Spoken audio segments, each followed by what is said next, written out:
This is episode 96 of That Shakespeare Life.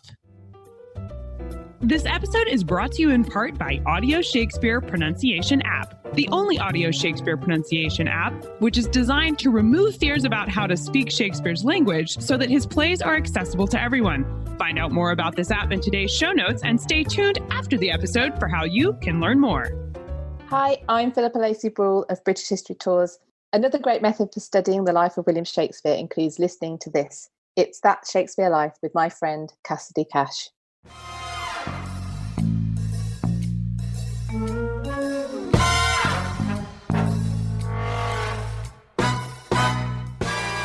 We know, for instance, that in the indoor productions, they had to stop to lower the chandeliers to replace the candles so that they could continue the performance. That's where some of the act divisions that we have come from. And they probably sang or played music during that.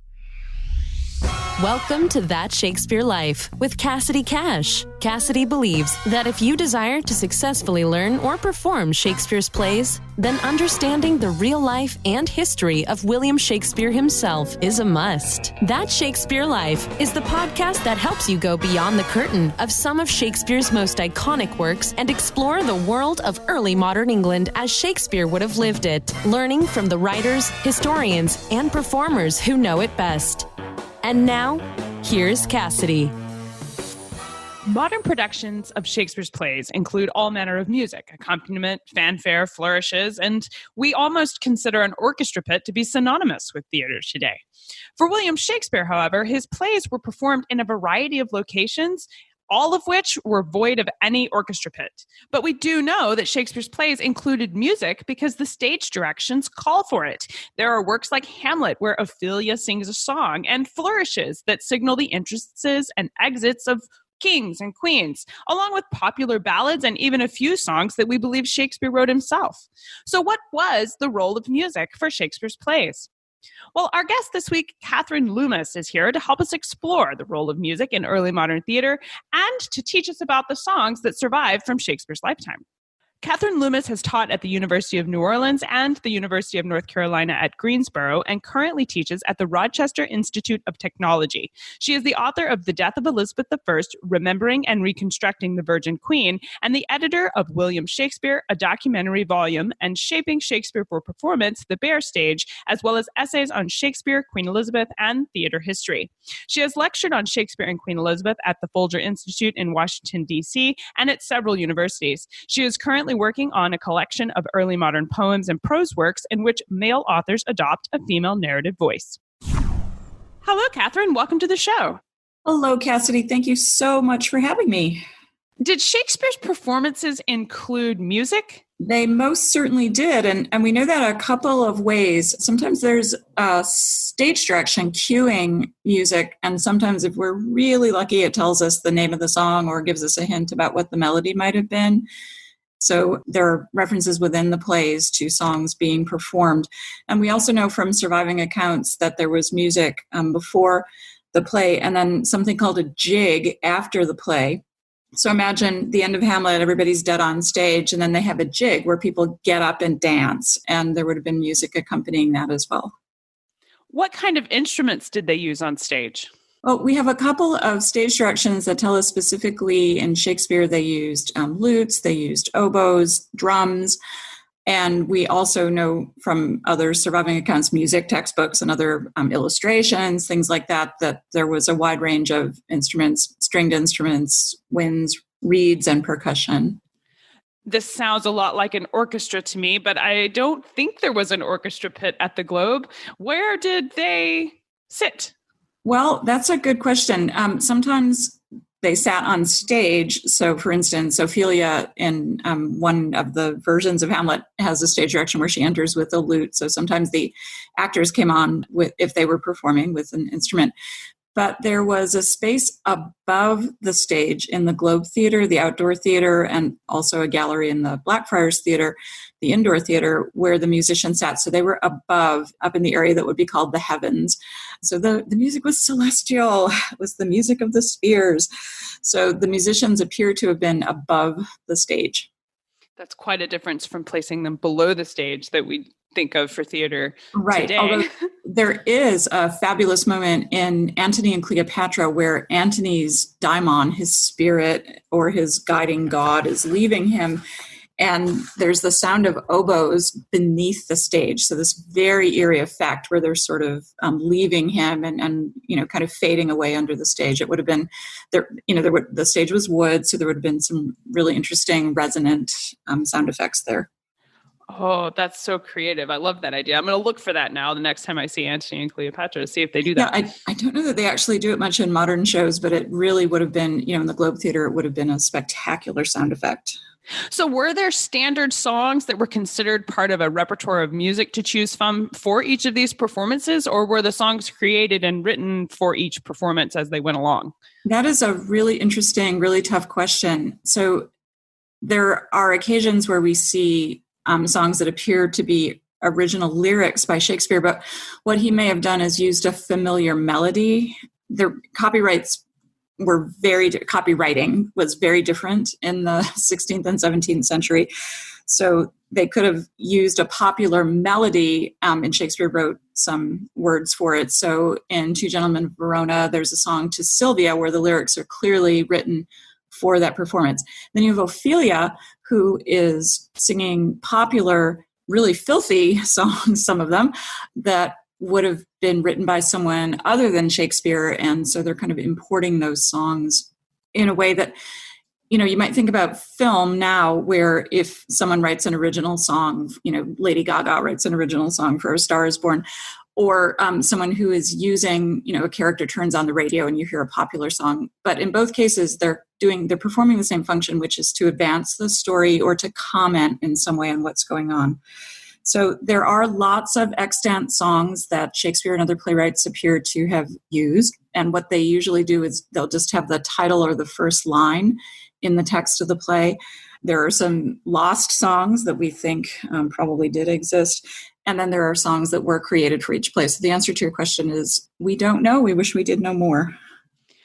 Now, was the music used in Shakespeare's plays? You mentioned it was there to advance the plot, and that's a trait that continues into theater and film performance now. But was the music for Shakespeare's plays considered accompaniment to the storyline, the way we think of background music or a soundtrack? Or was the music playing a role on stage that had an active character place? I think that Shakespeare used it with exceptional intelligence. Again, we can't really know because it's one of those ephemeral parts of performance. Sometimes we discover things through research that were part of an ordinary performance that we just have no clue about, right? And suddenly it changes our way of thinking. But Shakespeare seems to have made really intelligent use of music to comment on what's going on, or to deepen a character, or to move the plot along. So one really good example is particularly in his late plays, he has music played to cure someone of some kind of usually mental illness. So when King Lear is coming to his senses after his terrible time outdoors, Cordelia asks, the physician asks for music to be played, and that is going to bring him back to sanity or something close to it. And that happens again in Pericles, and it happens in Cymbeline, and it happens in The Tempest in a very moving way where Prospero has made people insane, and then he brings in the music to cure them of that. And it happens really movingly in Winter's Tale when Paulina calls for music to wake Hermione. I don't know if I can give away the ending of that play, but it, again, is put to really extraordinary use there. So that's non-vocal music. And then you have vocal music like Ophelia's Mad Songs or the Welsh Woman's Song in Henry IV, where the character is exposed in some way or changed or altered or deepened. Were the musicians who were playing this music part of the playing company? Like, did they exist in the Lord Chamberlain's Men, for example, or were they hired separately and kind of brought in on a contract basis to do particular performances? We have evidence for both. A lot of the actors followed a sort of peculiar career trajectory where they started out as choir boys, and when their voices changed, some of them, because they had experience with being on stage and could project their voice and had the kind of confidence, some of them moved into the acting companies. So Shakespeare did have, at various points in his career, boy singers or boy actors who could sing really well. And we know that because the characters they played are required to sing. And then sometimes you have this odd moment, like in Twelfth Night, where it seems like the boy actor playing viola is supposed to sing a song and then they give the song to someone else. So it may be that at one time that boy actor could sing and then that boy actor was replaced by one who couldn't sing or whose voice was changing. So the actors could tumble and dance and probably play a musical instrument or at least play percussion instruments. So sometimes they would do the music. And then we also have some records, especially with fancy court performances, that musicians were hired as well. That's fascinating to me that they had all of this going on in a performance, but thinking about it practically, I wonder if it varied between venues, because we know Shakespeare's plays were performed in a variety of places, often both in locations like Hampton Court Palace, where there was this giant room that the performance took place in, but then also they would have been going on at very different locations like the Globe. Would these setups have included accommodations for musicians as well as the stage and performance area? Again, we don't really know enough about stage architecture because we have just the kind of scant archaeological records or archaeological evidence, I should say, for the Globe. That musicians' gallery at the top of the stage, we know, was there to accommodate musicians. There may have been some room on the forestage for them, but at the Globe, certainly you didn't want them off stage on the ground because that's where the audience was and it would be difficult to hear the music. So I think you kind of always have to keep the acoustics in mind there. And remember also that these plays could be performed in someone's house, in some outdoor setting, in a town hall when the company was on the road. So they must have been incredibly flexible in terms of where and how they could set that up. So how did the performances ensure that the songs carried over from one performance to the next with any kind of continuity? You mentioned that these were written into the stage directions of the plays and that they could be performed everywhere from a palace to an actual theater to someone's home. What was done to make sure that these stayed the same, played the same role every time the play was done? Was there some kind of sheet music that they followed? I know you said several of them are lost, so we may not have that still, but what do we know about the trying to make it the same every time? Was that even a concern for Shakespeare? Well, I'm sure it was if it were a popular song because you'd want the audience to recognize it right away. And actors like that kind of predictability, particularly if they have to use the song as a cue for an action or a line. There's plenty of surviving sheet music. The Folger Shakespeare Library has a really impressive collection of manuscript lute music and some vocal music as well, and lots of printed text. But think about songs now. What are the songs now that are likely to survive for 400 years? And it's less likely to be the sort of, pop songs that are here for 2 weeks and then gone, and more likely to be things like, Stephen Sondheim. So the music that has survived tends to be music that was serious or important or liturgical or, attached to a court composer or something like that. So it's really frustrating because we'd like to know more about what popular music sounded like, but we don't always know. And the most frustrating thing is there's often the text of a ballad printed, and then it'll say at the top, to the tune of X. So it might be, something we know, like to the tune of Greensleeves, but it's often something we don't know, but they expected enough people picking up the ballad to recognize. So it must have been a popular song. So we know about all these lost songs, but we don't know many of the melodies. So yes, there's sheet music, and that would have enabled a kind of consistency. And yes, there are very old melodies that everyone would have known, and they could have just said to the actors, do this to the tune of Greensleeves, and they would have been able to pull that off.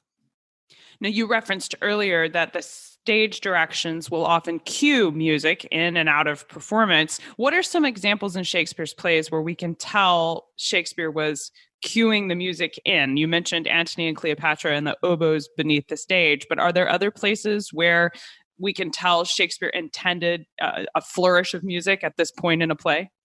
Lots of places. So flourish is a good example. That's a big fanfare, usually involving brass instruments of some kind, trumpets or drums. So that tends to happen every time a royal figure enters in the history plays. But there are also places like, where characters call for music. Prospero does that in The Tempest, Paulina, as I said, in The Winter's Tale, and other places.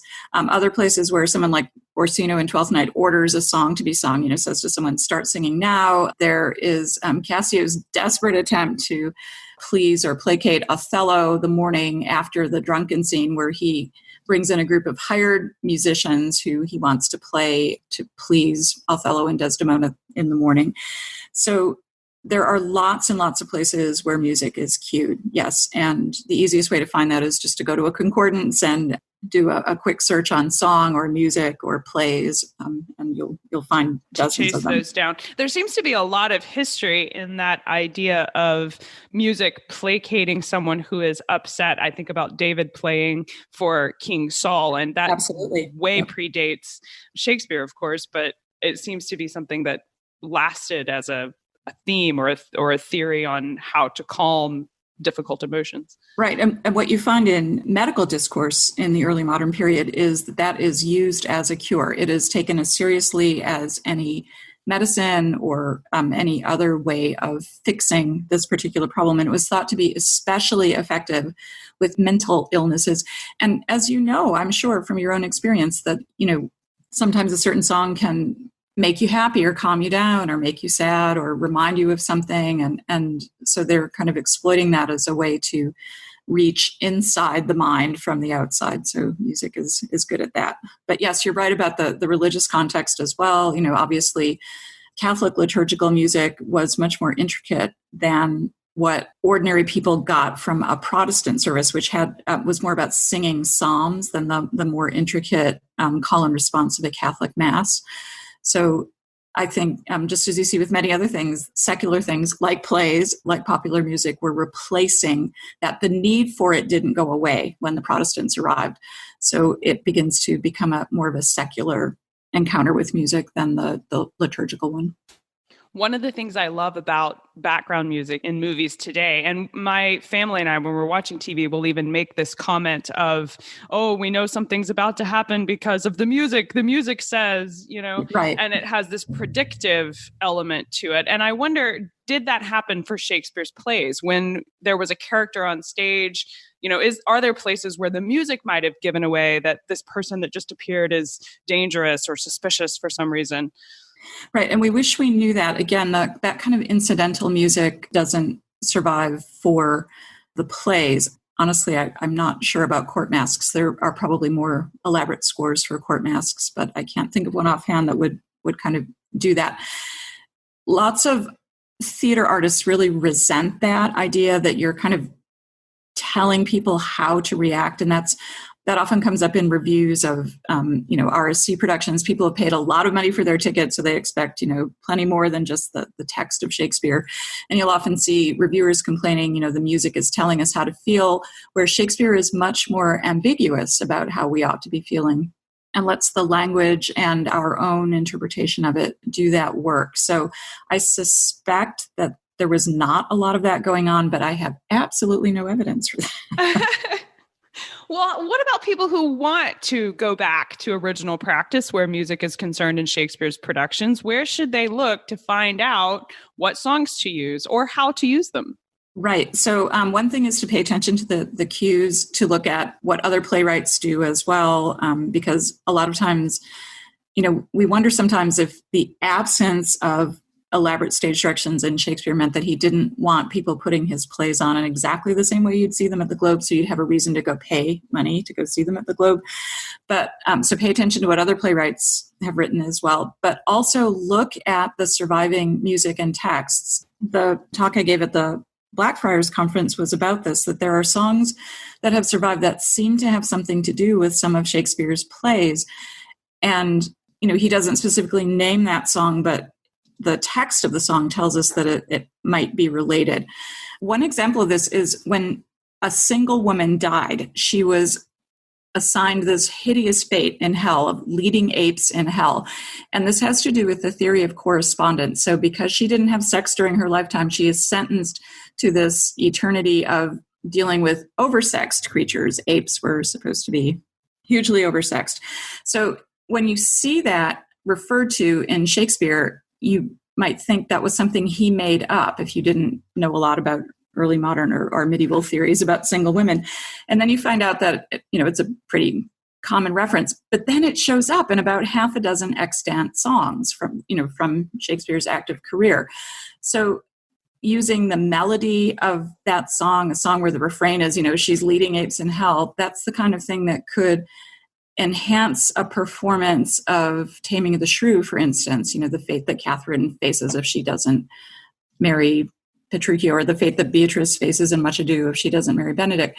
So even, playing a little bit of that song for an audience that was likely to recognize it would be helpful. So what you see in places like the Blackfriars, where they're trying to return to original practices, is they sometimes will do that with a modern song so that the audience gets the same effect of, kind of getting that commentary. But we don't know enough about what may have been done in Shakespeare's time. But there are extant songs that seem to comment on the plays and seem appropriate to be placed in the plays or played at the beginning or the end or during the interval of the play. We know, for instance, that in the indoor productions, they had to stop to lower the chandeliers to replace the candles so that they could continue the performance. That's where some of the act divisions that we have come from. And they probably sang or played music during that. So that's a really intriguing possibility. Were those songs somehow commenting on the action on the stage? But again, we don't have, they didn't give us a handy list of what they may have played. But because there are these songs that seem so intimately connected to Shakespeare's plays and his words, we wonder if some of those may have been used in performance. So I know we would love to dive into this more and to look at early modern music and what might have been used on stage. Certainly some of the extant songs that you mentioned. Where can we go? What are some of your favorite books or resources you can recommend we explore to learn more? Okay, so the first thing I would recommend is just to listen to some of these songs. There are lots of really, really good recordings. I'm very lucky I'm in Rochester and can go to the Eastman School of Music, where they still have a dedicated early music program. And the recordings by Paul Odette, who is a lutenist, are available, widely available. And there are also specific, Hark, Hark the Lark, for instance, a recording of songs where we do have the settings that were actually used in Shakespeare's plays. So that's kind of just the ones from Shakespeare. So, kind of an authentic look at songs that we know were used. In general, the best book about sound in this period, including music, but lots of other sound, is Bruce Smith's The Acoustic World of Early Modern England, which is just a fabulous, amazing thing. But there's a lot of really good, both older and recent work. Older work, things like John Long's Shakespeare's Use of Music. He kind of goes through, Shakespeare's use of music in comedies, Shakespeare's use of music in histories. So he has a volume on each of those. And then there are technical things like catalogs of music from the period and catalogs of music from Shakespeare's plays themselves, some good essay collections. Shakespeare Music and Performance, edited by Bill Barkley, is a really good recent one. That's from 2017. And then Shakespeare and the Arts, which was edited by Stephen Orgel, is another kind of a good overview of other art forms, including music, that influenced Shakespeare's plays. Those are fantastic resources. Thank you so much for mentioning them. We'll be sure to put them in the show notes for today's episode. Yes. Now, we ask everyone this next question here at That Shakespeare Life, and that's, what's the one book you would take with you on a deserted island? My friends in England tell me I'm supposed to allow you the complete works of Shakespeare and a copy of the Bible, so your choice would be in addition to those. Right. And of course, you also need to include something like, how to survive on a deserted island. Because I don't have those good skills, although I can cook over an open fire. So I would say I would want to bring the complete stories of Alice Munro, because aside from Shakespeare, that's the only thing I can read over and over and over again and never get tired of. That's a wonderful choice. You are the first person on That Shakespeare Life to select the complete stories of Alice Munro. So we'll link to that in today's show notes as well. Oh, good. I don't know that she's been completely collected. I live in hope, but I would, try to cobble together my as many as you could find. As many as I could cram in there. Yep. So. What's next for you? What are you working on now that you're excited about? I am working on something I just love and am crazy about. So, okay, when you were a student in a grammar school, you had to be a boy, for one thing. And one of the exercises that you would have to do almost every day would be to take a classic work of literature and write a bit of it from the perspective of someone who doesn't get to tell the story directly. So an example of this would be if you were reading the Odyssey in school, you might write a chunk of it from Penelope's perspective. So what emerged from this were narratives by men where the narrator is a woman. So by Shakespeare's time, this was becoming a much more common practice. It evolved in England into a genre called the complaint, where a woman is moaning and groaning about the horrors of her life. And they tend to be royal women or aristocratic women who suffered in some terrible way. But then, obviously in plays, you have lots of female characters. But then you get this set of narratives, and I've collected about 200 of them just from Shakespeare's active years from about 1580 to 1610. Where men are writing as women, and they're telling us all the things we really want to know about women's lives that we can't get from texts by women. So when women published under their own name, they tended to write about religion. That seemed to be like the only thing they could talk about. There are a few notable exceptions. So Amelia Lanier's, account of visiting her friends in a great house, and Isabella Whitney's will, those are two grand exceptions to this. But generally speaking, when women write, they write about religion. So these male-authored narratives, you have things like, here's how I learned to read. Here's what it's like to breastfeed a baby and how much it hurts. Here's what it's like to be married to a drunk. Here's what it's like to be happily married or unhappily married. And these are things like song lyrics, prose pieces, short poems, all different kinds of things, prayers, all sorts of things, where men are writing in the voice of women and telling us the kind of day-to-day things about women's lives that we don't have from other print sources. We're recovering more and more and more of these from manuscript sources, diaries and letters and other things that were meant to be private. But in terms of public printed sources, we just don't have that. And so the question becomes, are these men just like super sensitive and they listen carefully to their spouses or sisters or mothers or whoever, and we're able to document these women's experiences accurately? Are these women writing under men's names? We have one text where the man says, "This was told to me by a woman, I just wrote it down." So is it that kind of situation, or are they just making it up? So it raises a lot of fascinating theoretical questions, but the texts themselves are just great. They are too unwieldy to be published as an anthology, so I'm going to try to find a way to publish them where you can sort of go to a website, pick the 10 that you want to teach that semester, and download those and use them. So I'm really hoping that will happen soon. Oh, I am so looking forward to discovering the 16th century George Eliot. That sounds fabulous. No kidding. I know. So I live in hope. Well, we will definitely look forward to seeing that and following you and your research. Catherine and Loomis, thank you so much for being here today and helping us explore music in Shakespeare's plays. This has been really fun. Thank you, Cassidy, so much. This has been great, and it's always wonderful to talk about Shakespeare. Please read him or listen to him or go see a play. Absolutely. Thank you so much. Thank you. To join in on this conversation with your thoughts about music in Shakespeare's plays and to explore some of the surviving plays and resources Catherine mentions today, be sure to check out today's show notes.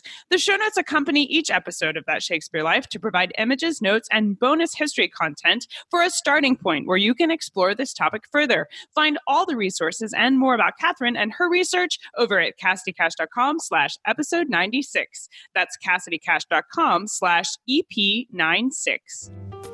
When I first started studying Shakespeare, especially as an American, where the English language is very different on this side of the pond than where Shakespeare was writing, I often mispronounced some of the words that you find in the plays. Like originally I said Gloucester instead of Gloucester. Well, that's why I downloaded Audio Shakespeare Pronunciation app. It's an easy-to-use, straightforward app that you can download to your phone or tablet on iTunes as well as Google Play. And it lets you search any word from Shakespeare, and then it tells you exactly how to say it with a playable audio guide built right in. Audio Shakespeare Pronunciation app is like having a professional voice coach that you can carry in your pocket. Explore all the features of this app and download it right now at CassidyCash.com/Shakespeare app. That's CassidyCash.com/Shakespeare app. That's it for this week. I'm Cassidy Cash, and I hope you learned something new about the Bard. I'll see you next week. Bye-bye. Thank you for listening to That Shakespeare Life. As always, the best conversations happen after the episode over at CassidyCash.com. Become a part of a vibrant Shakespeare conversation by adding your voice over at the website. Until next time, remember, when you want to know William Shakespeare, you have to go behind the curtain and into That Shakespeare Life.